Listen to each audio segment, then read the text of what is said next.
Mpenzi msikilizaji, na kusalimu popote ulipo na kukaribisha katika siku ya leo tuweze kuelewa jambo la muhimu kutoka kwa Biblia ambalo ni neno la Mungu, na mada ambayo naweza kushughulikia siku ya leo inasema siku bora kuliko zote, the best day of all.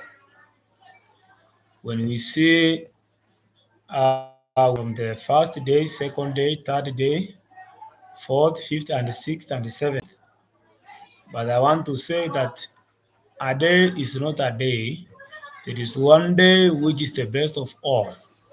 And there are reasons why we call it the best of all, because in that day it is full of blessings. It is a day which was set aside by God Himself. It is a day of rest. That is the blessed Sabbath day.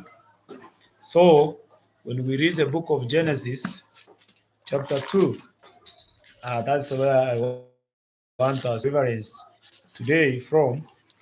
Verse 1, 2, and 3, the Bible says, "Thus the heavens and the earth were finished, and all the host of them. And on the seventh day, God ended his work which he had made.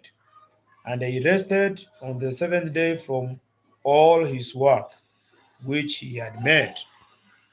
Verse 3 says, "And God blessed the seventh day and sanctified it, because in that day he had rested from all his work which God has created and made." So, God created this world which we live in for uh, in the period of 6 days. And when it was on the seventh day, what God did, he rested. And why we call this day the best of all, the Bible says that on the seventh day, God blessed it. God blessed the seventh day. It's a day which is blessed. There is no other day in the Bible which is blessed.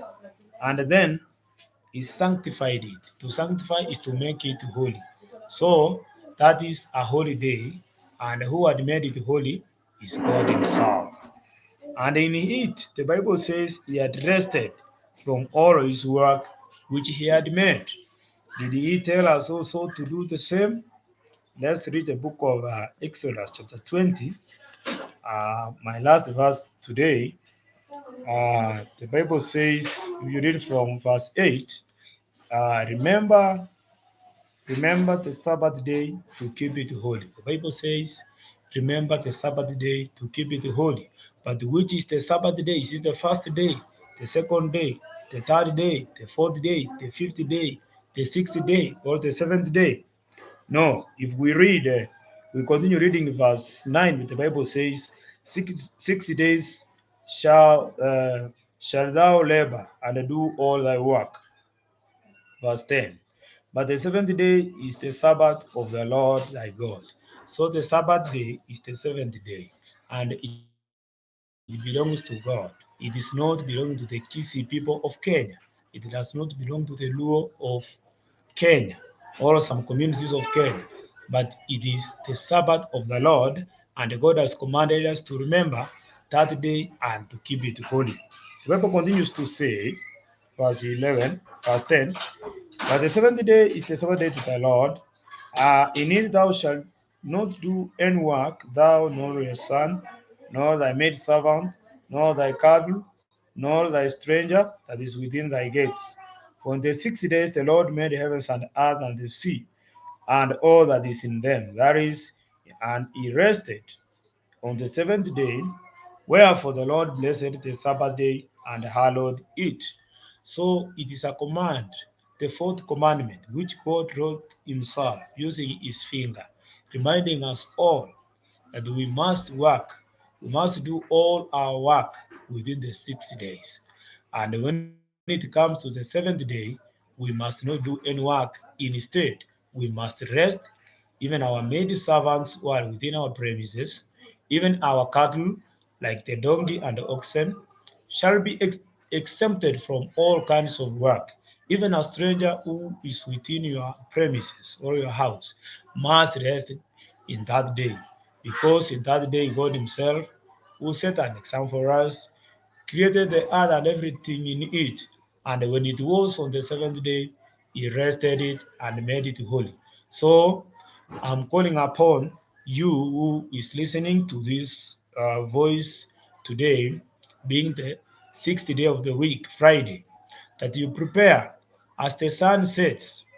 The Sabbath day will begin until tomorrow sunset, that is Saturday sunset. That is the correct way of observing the Sabbath day. We don't wait until midnight for a day to start, because in the Bible the day starts sunset, and also uh, it ends at sunset. We need to obey the commandment of God by remembering this day, making it holy, by ensuring that we cannot do all our business, any business that belongs to us. But on that day is a day of holy convocation, the day of worship, the day which we return to our God. We remember our God as our Creator and as our Redeemer. And remember lastly that this Sabbath rest is not going to be here forever.